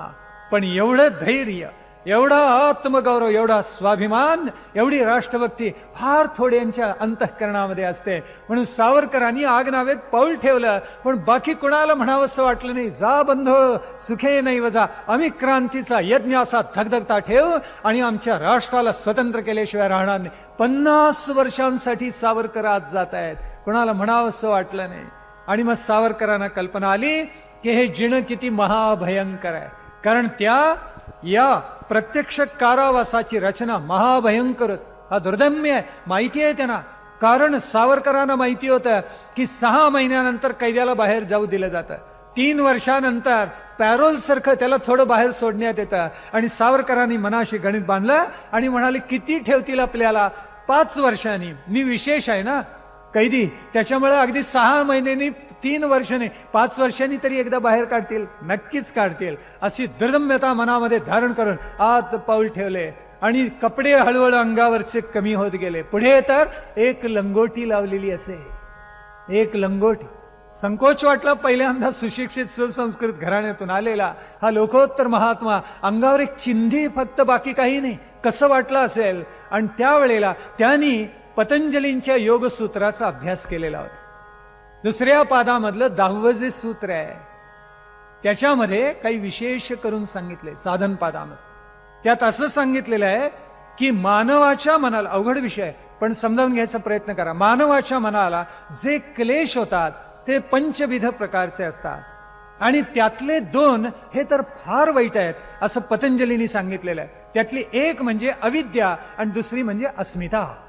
अस्मिता म्हणजे मीपणाचं कुठेतरी आंतरिक स्पंदन राहणं. मी केलं, मी घडवलं, मी करतो, मी करणार, असं सारखं कुठेतरी आतून एक स्पंदन होत राहणं. ते तामसी असेल, राजस असेल, सात्विक असेल, कसंही असेल, पण ते स्पंदनातून सारखं होत राहत असं. आणि दुसरं म्हणजे अविद्या. अविद्या ती की सगळं नाशवंत आहे पण मानवाला शाश्वत आहे असं भासवतं, ती अविद्या. सगळं दुःखमय आहे पण सगळं सुखमय आहे असं मानवाला भासवते, ती अविद्या. सगळं क्षर आहे पण अक्षर आहे असं मानवाला वाटावं असं जे भासवते, ती अविद्या. यक्षाने युधिष्ठिराला विचारलेलं नव्हतं जगातलं सगळ्यात मोठं आश्चर्य सांग. त्यावेळेला युधिष्ठिर म्हणाला, अहनी अहनी भूतानी गच्छन्ति हयमालयम शेषाः स्थावरम इच्छन्ति किमाश्चर्यमतः परम. दिवस रात्र आपण पाहतो जगामध्ये माणसं मरतात आणि यमालयात जातात, म्हणजे यमाकडे जातात. इतका असून सुद्धा उरलेल्यांना भरपूर धनसत्ता संपत्ती असाविषयी वाटते. हे जगातलं सगळ्यात मोठं आश्चर्य आहे. किती बुद्धिमान असला पाहिजे युधिष्ठिर. मृत्यू अटळ आहे हे सगळ्यांना माहिती आहे आणि तरी माणसाशी धापडतात. क्षर आहे पण अक्षर वाटावं, क्षय आहे पण अक्षय वाटावं, असं जे मानवाला भुरळ घालणारं काही आहे त्याचंच नाव अविद्या. अविद्या, अस्मिता हे 2 क्लेश महाभयंकर असतात.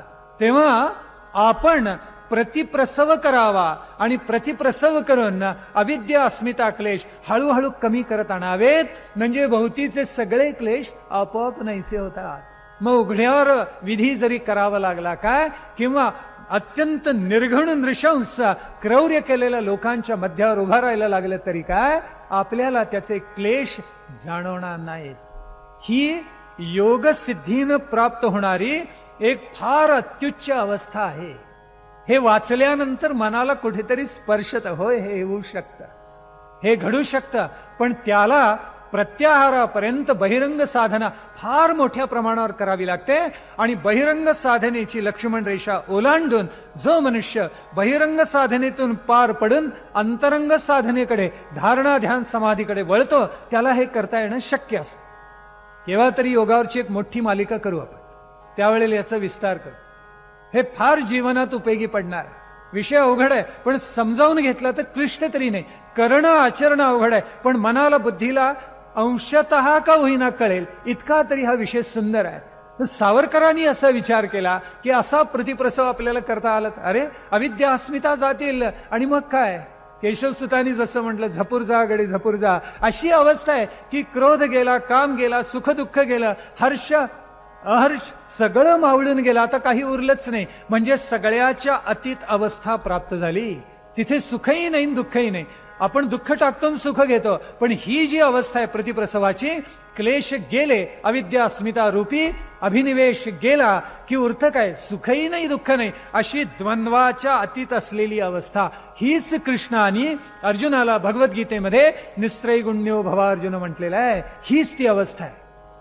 अवघड आहे, समजून घ्यायला सुद्धा अवघड आहे. आचरण करायला कित्येक सहस्त्र जन्म जायला पाहिजे, त्यावेळेला होऊ शकेल. म्हणून माणसाचा जन्म सार्थकी का लावावा याचं उत्तर त्यात आता बरोबर सापडतं. माणसाला असं जर आत्मोन्नत होता आलं तर खऱ्या अर्थानं तो कृतार्थ झाला असं समजावं. आत्मोन्नत असं होता आलं पाहिजे.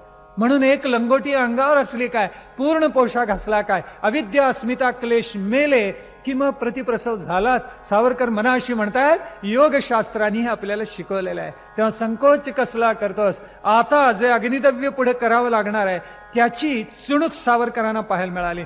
पहिल्यांदा लंगोटीवर राहायचा प्रसंग आला. काही वेळेला पूर्ण कपडेही दिले जात असत नाही असं नाही. आणि दुसरं असं की 3 थाळ्या, उथळ थाळ्या भरून दिल्या जात असत. किती पाणी होत असेल, 1 किंवा 2 तांब्या, तेवढ्यातच स्नान करायचं. अरे, एखाद दुसऱ्या तांब्यामध्ये स्नान. आपण किती बादल्या घेतो? 1-2 तांब्यामध्ये स्नान माणसाला होऊ शकेल का? शक्यच नाहीये. पण तसा प्रसंग आता आपल्यावर आलाय, हे सावरकरांनी जाणलेलं होतं. नंतर त्यांना जे पाणी प्यायला देण्यात येत असे ते त्या बेटावरचं नव्हतं. त्यांना कुठलं पाणी देण्यात येत असे तर ते सगळं सरळ सागराचं पाणी देण्यात येत असे. पहिल्यांदा सावरकरांनी प्राशन केल्यावर थू ओकून टाकलेलं आहे, थुंकून टाकलं आणि विचारलं, अरे इतकं खारट कसं लागतं? त्यावेळेला रक्षक म्हणाला, अरे सागराचंच पाणी सगळ्यांना देतात. शुद्ध केलेलं साधं पाणी सुद्धा प्यायला नव्हतं. सावरकरांना त्याच्यासाठी झगडा करावा लागलाय आणि केलेला आहे. अंदमानला आले त्यावेळेला त्यांच्या मनामध्ये आलं की अरे, ही पूर्वेची द्वार आहेत आपली. अंदमान निकोबार बेट म्हणजे ही पूर्वेची द्वार आहेत भारतवर्षाकडे येण्यासाठी. इथे नौदलाचा सुंदरपैकी निश्चितच उपयोग करता येण्यासारखा तळ आपल्याला उभारता येईल. स्वतःला 50 वर्षाची शिक्षा झालीये आणि हा द्रष्टा महामानव कशाचा विचार करतोय तर भारतवर्षाचा नौदलाचा अतिशय बलवान तळ अंदमानमध्ये निर्माण होईल. तसाच पश्चिमेला मालदीवला होईल. काय काय विचार त्यांच्या मनामध्ये येत आहेत आणि या द्रष्ट्या महामानवाचं स्वप्न पुढे अंशतः खरंच ठरलेलं आहे. सर्वार्थाने सत्य झालं. इतक्या दूरवर हा महात्मा बघतोय. आल्याबरोबर अंदमानमध्ये त्या तुरुंगात आल्याबरोबर पहिल्यांदा सलामी झडली त्या बारी अत्यंत क्रूर होता. चित्रपटाने परिचय करून दिलाय. असाच होता, अवाढव्य, लठ्ठ, उंचापुरा, धिप्पाड. आणि सावरकर त्यांच्या पुढे लहान होते, तसे चणीनं लहान होते. ज्या वेळेला सावरकरांना पकडून आणण्यात आलं त्यावेळी तो गरजला आणि म्हणाला, हा काही वाघ नाही, सोडून द्या त्याला. सोडलं सावरकरांना आणि दंडुका हातामध्ये घेतलेला वाजवत हा बारी सावरकरांच्या पुढे येऊन उभा राहिला. म्हणजे शिवाजी महाराजांच्या समोर अफजल खान असा तो उभा राहिला. सावरकरांची योग्यता त्याला माहिती नाही. दुर्दैव आहे, इतिहासाचं दुर्दैव आहे. एक लोकोत्तर क्रांतिकारक, बॅरिस्टर, सुशिक्षित, राष्ट्राचं स्वप्न पाहणारा द्रष्टा महामानव समोर आहे, हे जाणण्याची क्षमता बारीमध्ये नव्हती. तो अत्यंत मनाने छोटा होता, अत्यंत क्रूर असा खलनायक होता, पराकोटीचा दुष्ट होता, मन संकुचित होतं आणि कैद्यांना किमान सुविधा असाव्यात असं वाटणारं त्याचं मन उदार नव्हतं. स्वातंत्र्यवीरांची योग्यता जाणण्याची त्याची क्षमताच नव्हती. पण सावरकरांनी आपल्या कर्तृत्वानं त्याची जाणीव त्याला करून दिली. त्याने विचारलं, तूच तो सावरकर काय? अतिशय उद्धट प्रश्न विचारलेला होता. आणि सावरकरांनी आत्मगौरवाने सांगितलं, पण संयमाने, होय मीच तो सावरकर.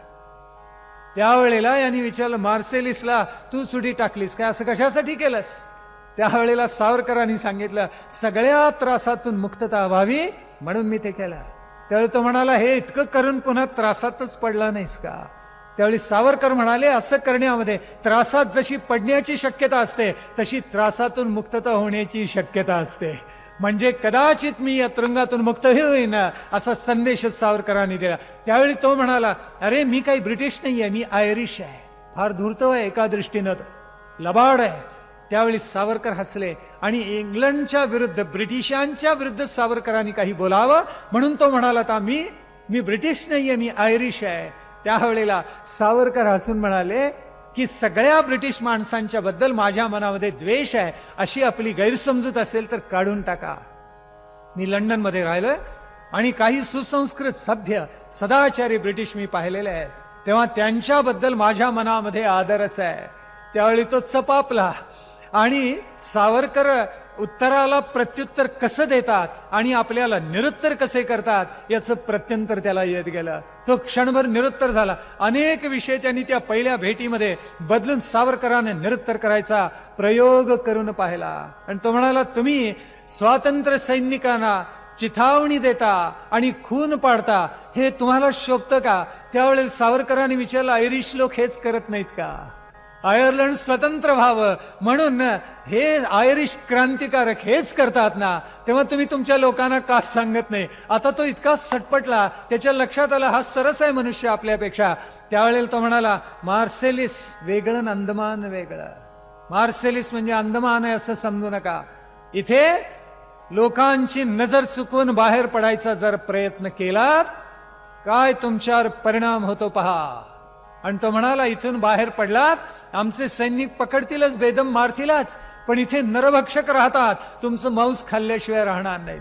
सावरकर हसले आणि म्हणाले, होय मी जाणतो की अंदमान मार्सेलिस पेक्षा अवघड आहे, मला त्याची पूर्ण जाणीव आहे. या पहिल्या चकमकीमध्ये सावरकरांनी त्याचा पूर्ण धुव्वा उडवून टाकला आणि पहिल्यांदा पराभूत झालेल्या बारीच्या मनामध्ये ते शल्य सारखं राहिलं. तो सावरकरांना सारखं भासवायचा प्रयत्न करत असे की तुम्ही सामान्य कैदी आहात, तुम्ही राजकीय मोठे कैदी कोणी नाहीत. बिल्ल्याकडे बोट दाखवून सारखं 50 वर्ष तुम्हाला कैद झालेली आहे हे सारखं सांगत असत. भारतामधल्या तुरुंगामध्ये एका ब्रिटिश अधिकाऱ्याने खवचटपणे सांगितलं तर की एका जन्मामधली, कारण सावरकरांनी अर्ज दिलेला होता, ही 50 वर्षांची शिक्षा मला एककालिक भोगता यावी. एककालिक भोगता यावी याचा अर्थ काय झाला? एककालिक भोगता यावी याचा अर्थ असा की एक पिढी किती वर्षांची धरतात? 25 वर्षांची. मग 25 वर्षांची मला शिक्षा झालेलीच आहे, आता पुन्हा त्यावर 25 वर्षांची मी शिक्षा भोगणं म्हणजे पुन्हा जन्माला येऊन भोगण्यासारखं आहे. म्हणून दोन्ही शिक्षा मला एकाच वेळेला 25 वर्षात द्या, असा अर्ज सावरकरांनी केलेला होता. ब्रिटिश सरकारने तो फेटाळला आणि अधिकारी त्यांना सांगायला आला, पहिली तुम्हाला भोगायची आहे आणि नंतर पुन्हा दुसरी, पुन्हा जणू काही दुसरा जन्म झाल्यानंतर जी भोगायची असते ती तुम्हाला भोगावी लागेल. त्यावेळेला सावरकर किती दुर्दम्य होते. ते म्हणाले, मग हे ऐकून मला आनंदच झाला. का तर हिंदू धर्मातला पुनर्जन्माचा सिद्धांत तुम्ही मान्य केला. काय दुर्दम्य मनुष्य आहे हा. अशा अवघड प्रसंगी त्याला सांगतायत की हिंदू धर्माचा पुनर्जन्माचा सिद्धांत मान्य केला आणि बायबलमध्ये सांगितलेला पुनरुत्थानाचा सिद्धांत तुम्हीच खोडून काढला. हे सांगणारा मनुष्य काय कोणत्या वैचारिक बैठकीवर असेल आपण कल्पना करा. इथे बारी बरोबर चकमक झडली आणि सावरकरांना 3ऱ्या मजल्यावर तुरुंगामध्ये ठेवण्यात आलं. खोली अतिशय छोटी होती आणि आता सावरकरांना एक एक गोष्ट दृष्टीला यायला लागली.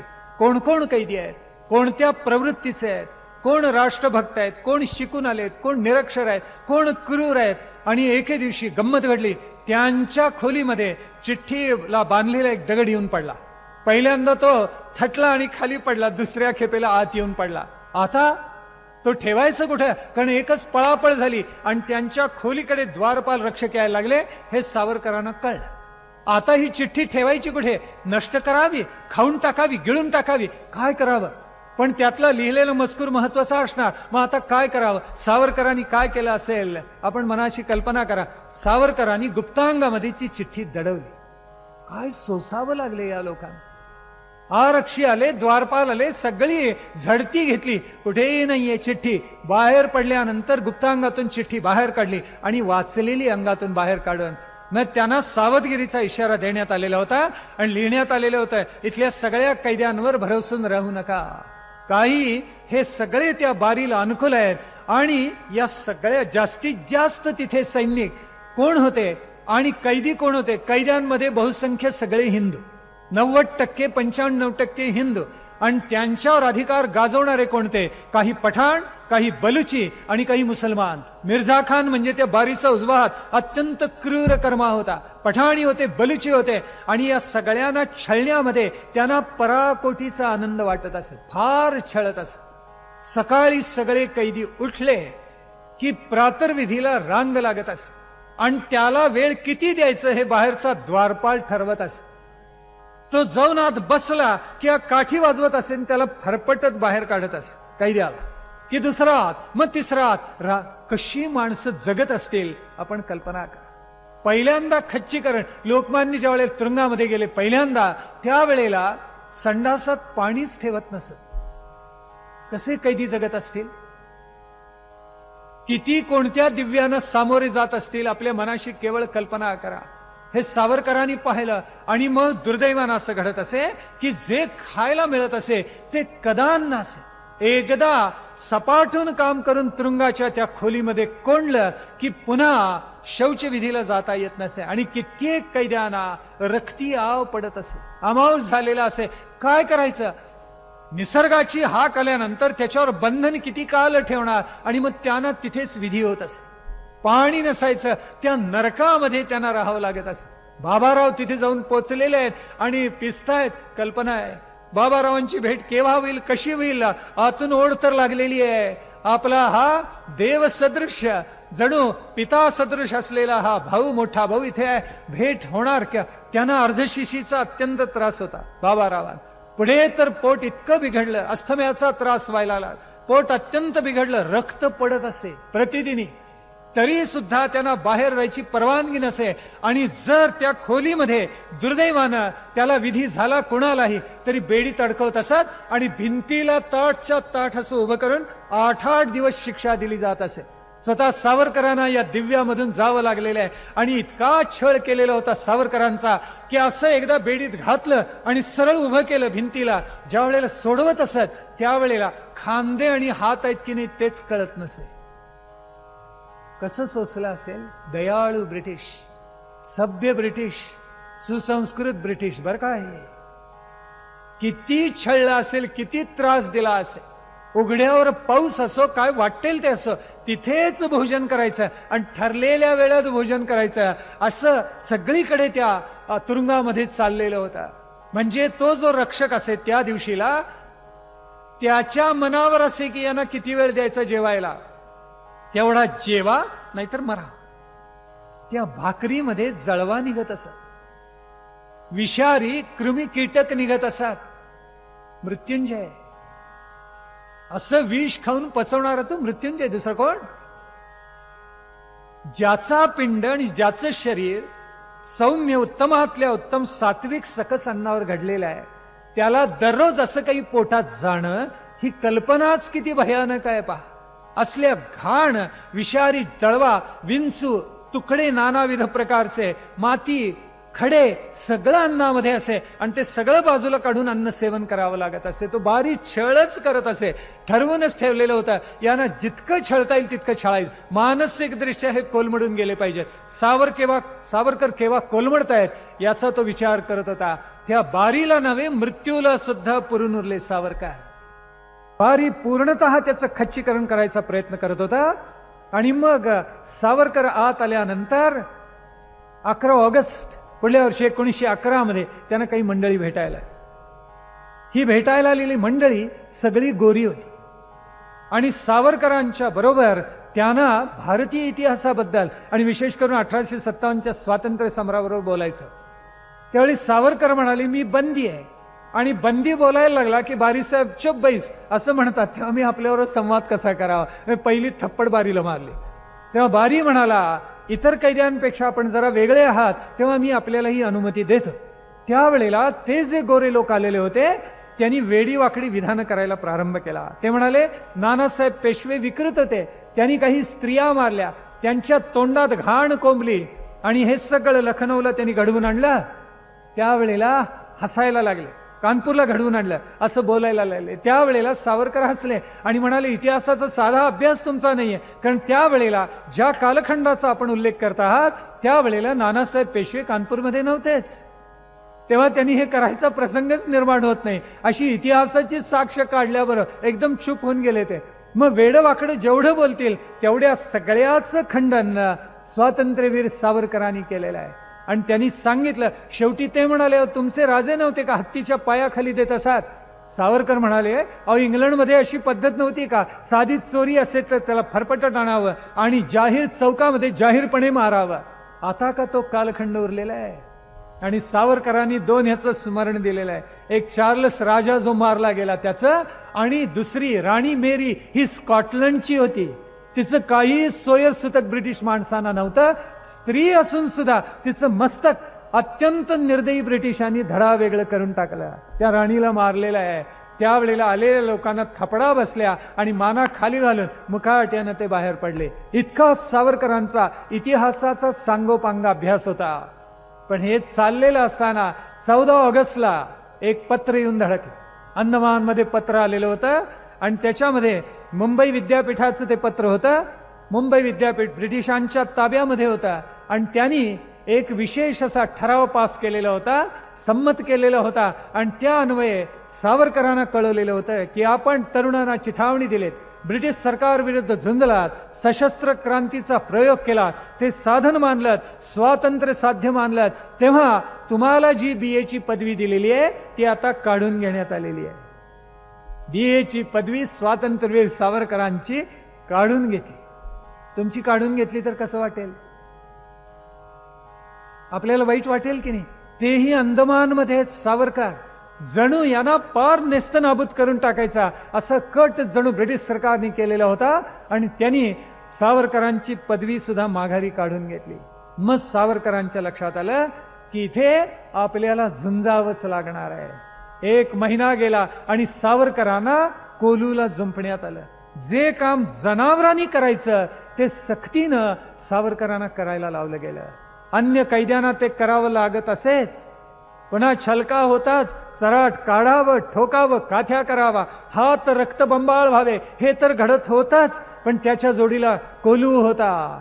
खोबऱ्याच्या टाकलेल्या असत वाट्या आणि इतक्या गच्च भरलेल्या अशा, त्यातून तेल काढण्यासाठी छाती फुटेपर्यंत ती दांडी ढकलावी लागत असे. भयानक, अंगावर काटा येण्यासारखं होतं. आणि सावरकरांना ते करावं लागत असे अक्षरशः. आणि ज्या वेळेला जेवणाची वेळ येत असे, प्रसंग येत असे, त्यावेळेला एका लंगोटीवर असलेला घामानी थपथपलेला तो कैदी, ज्याचे हात रक्ताळलेले, त्याला तिथेच उभ्या उभ्या अन्न सेवन करावं लागत असे. पुरे का आणखीन सांगू? याच्यापेक्षा कितीतरी सोसलेलं आहे. त्या सोसण्याला काही मर्यादाच नाही.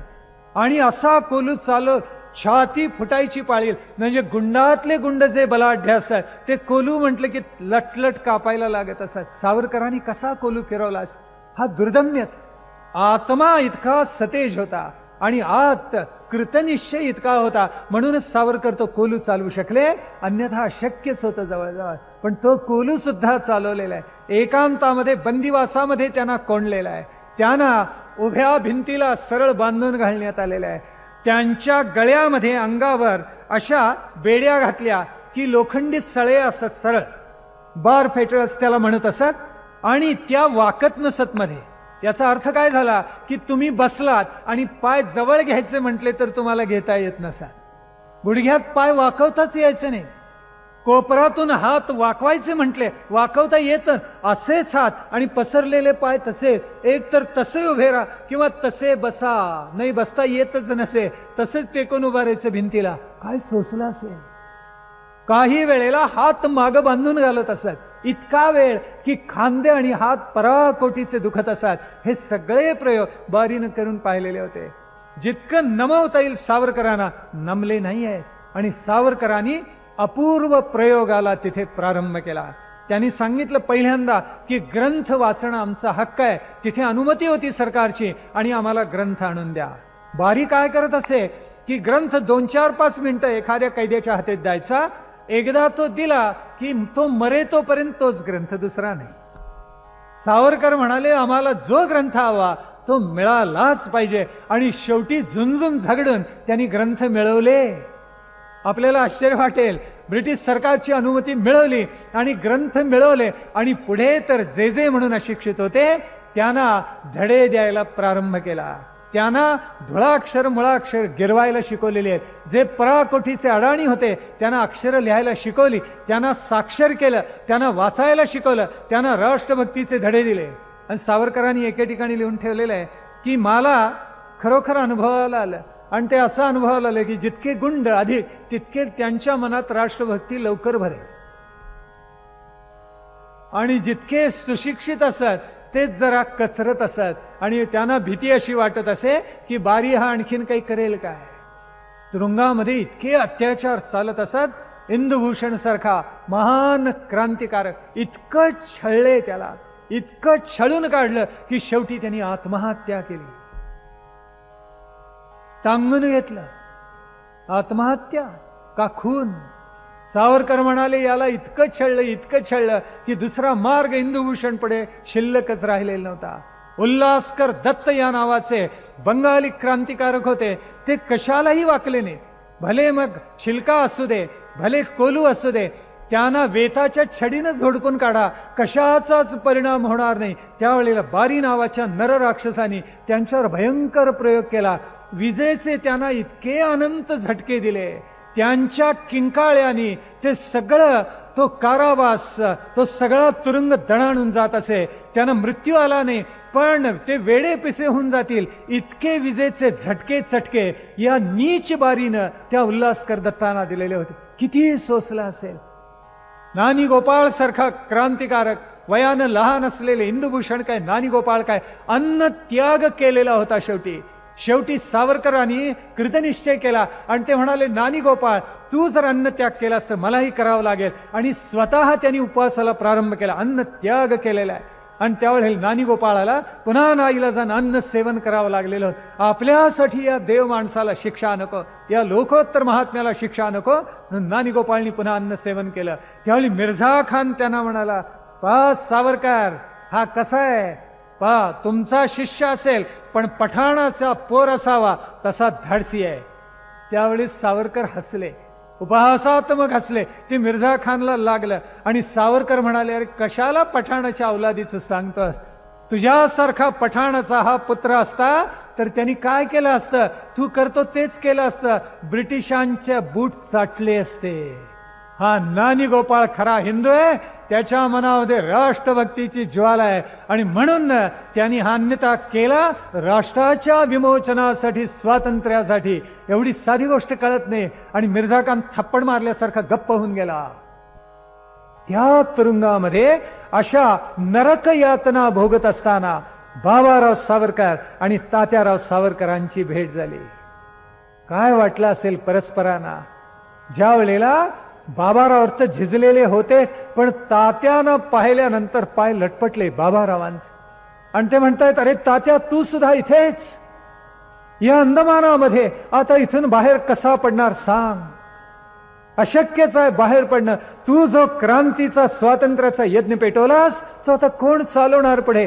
त्यावेळेला सावरकर दुर्दम्य होते. त्यांनी सांगितलं, काही गोष्टी तुरुंगामध्ये जाऊन हाल अपेष्टा सोसून देह चंदनासारखा झिजून साध्य होत असतात. माझ्या या अंदमानामध्ये येण्यामुळे भारत राष्ट्राला मला खात्री आहे लवकरात लवकर स्वातंत्र्य मिळाल्याशिवाय राहणार नाही.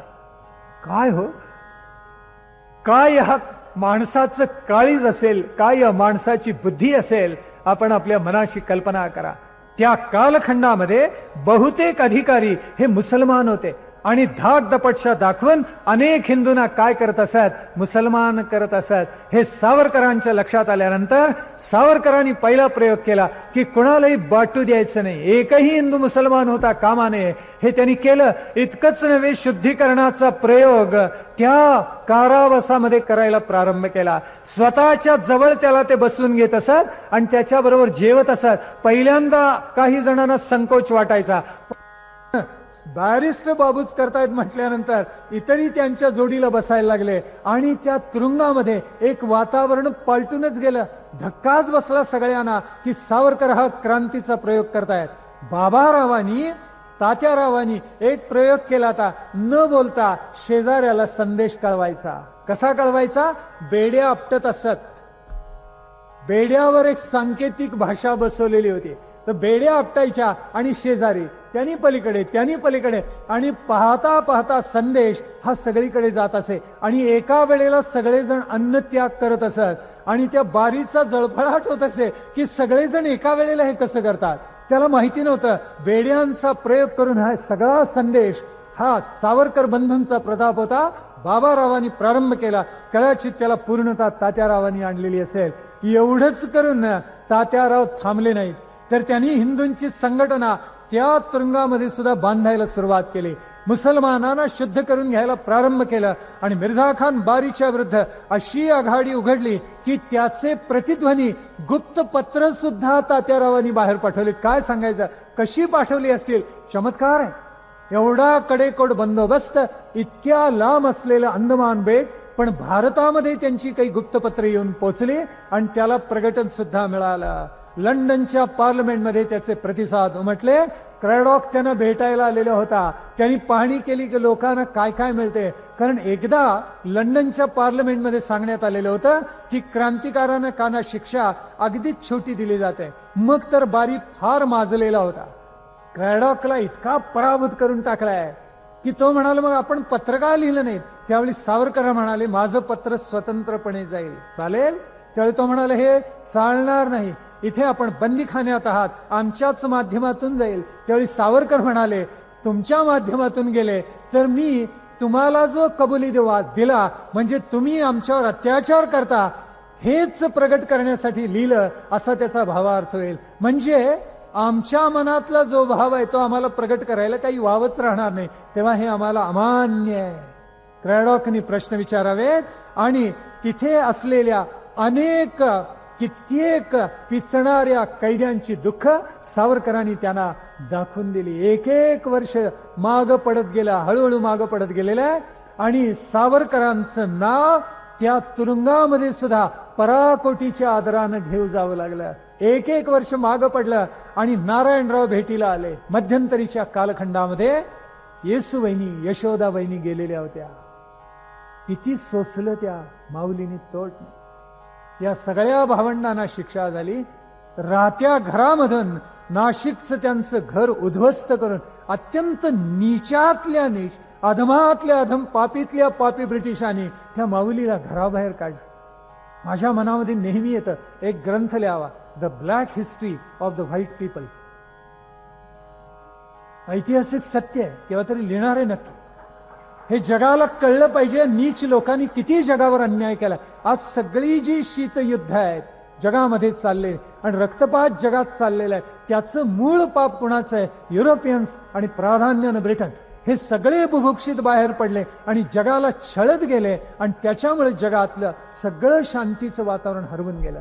पराकोटीचे बुभुक्षित, केवळ बंदूक होती आणि सामर्थ्य होतं म्हणून लुटत गेले जगाला. याच्या पलीकडे काय केलं? आणि वर अनुशासनाने म्हणजे सभ्य लुटार, दुसरं काय म्हणायचं? सावरकर तोपर्यंत तिथेच होते, नंतरही तिथे होते. बारीवर मात करून 1909 साली स्वातंत्र्याच्या यज्ञाला लंडन मधून प्रारंभ झाला. 1921 पर्यंत 20-21 पर्यंत देह इतका धारेवर धरलेला होता. ज्या वेळेला अंदमानला सावरकर गेले म्हणजे त्यांना शिक्षा घोषित झाली त्यावेळेला वय किती होतं? 27 वर्ष 8 महिने 3 दिवस. तरुण होते म्हणूनच निभलं. कसं निभलं असतं नाही तर? बाबाराव मोठे होते पण त्यांनी किती सोसलं त्याच्यामध्ये. 2 मे नंतर 1921 या दिवशी दोघांना बाहेर काढण्यात आलं आणि ती आज्ञा सावरकरांनी घेऊन माघारी यायला निघाली. आता मनामध्ये एकच ध्यास आहे, भले आपल्यावर निर्बंध असो पण एक देव, एक देश, एक भाषा, एक राष्ट्र हाच विचार आपल्या सगळ्या बांधवांच्या मनामध्ये भरवून द्यायचा. ही भूमिका तात्यांच्या मनामध्ये आता उपजलेली होती. त्या तुरुंगामध्ये असताना या महाकवीनं चार चार ओळी भिंतीवर लिहाव्यात, ते पुसून टाकावं, कंठस्थ करून पुन्हा पुढच्या लिहाव्यात, असं करून महाकाव्य निर्माण केलं. लोककवी मनमोहननी बरोबर म्हणून ठेवलेलं आहे की सागराला पालांडून दोघच गेले, एक हनुमंत आणि दुसरे आमचे सावरकरच. आहा, काय सुंदर लिहून ठेवले, अप्रतिम एकदम. आणि त्यांनी एक काव्य लिहिलेलं आहे की काव्य लिहायचं कशावर, हातात लेखणी नाही, काही नाही. आणि त्यावेळेला म्हणे स्वातंत्र्यवीरांनी विनंती केली आणि सांगितलं, आकाशा तू ये. आकाश नाही म्हणाला. आकाश म्हणाले नाही, धरतीही म्हणाली नाही, मग विनायकाने त्यांची आळवणी केली नाही.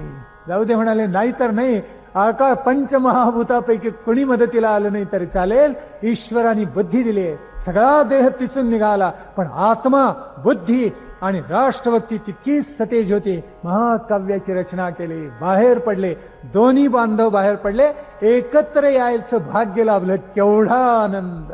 आणि मातृभूमीचं दर्शन झाल्यानंतर तात्या म्हणतायत, पहा बाबा, गदगदून गेलेले दोघं, मातृभूमीचं दर्शन झालं. विवेकानंद जसं म्हणाले, ते बाहेर पडलो त्यावेळेला मातृभूमी पवित्र होतीच, आता मातृभूमीचा कण कण पवित्र झालेला आहे. केव्हा एकदा तिथे मस्तक टेकवतो असं मला झालेलं आहे. हे विवेकानंद बोलले, तात्यारावांची अवस्था, स्वातंत्र्यवीरांची अवस्था यापेक्षा वेगळी नव्हती. सावरकर हे अग्निदिव्यापेक्षा भयंकर असं काहीतरी घडलं. त्याच्यावर मात करून, ते सोसून पिचून झिंजून सर्व प्रतिकूल परिस्थितीवर मात करून बाहेर पडले आणि पुन्हा मातृभूमीला आले. पण सरकारचा निर्बंध त्याच्यावर होता. तो असून सुद्धा तात्यारावांनी रत्नागिरीला असताना जी अलौकिक सामाजिक क्रांती केली, ती कशी केली ती उद्याच्या प्रवचनामध्ये आता पाहायची. काळ पाण्याचं दिव्य सावरकरांनी केलं, ते मनामध्ये धारण करा. तरुणानं, तरुणीनं, राष्ट्रभक्तानं आपल्या मनाशी जरा आठवून बघा, हे दिव्य त्यांनी कसं केलं असेल. ती प्रेरणा आपण घेऊया. जरा त्याग करायला, जरा झिजायला शिकूया. अन्यायाविरुद्ध झगडायला, झुंजायला शिकूया. हे चांगलं न्यायाचं नवीन राष्ट्र बनवायला शिकूया. आज जे जे ऐकलं, उच्चारलं, आपण कर्णपुटामध्ये धारण केलं, ते हृदयस्थ करूया. जमलं तर कंठस्थही करा, बुद्धीमध्ये धारण करा, अशी प्रार्थना आपल्याला करतो. सांगता आज तिथेच काही काल आपण विरमूया. स्वातंत्र्यवीर सावरकर की जय. वंदे मातरम. भारत माता की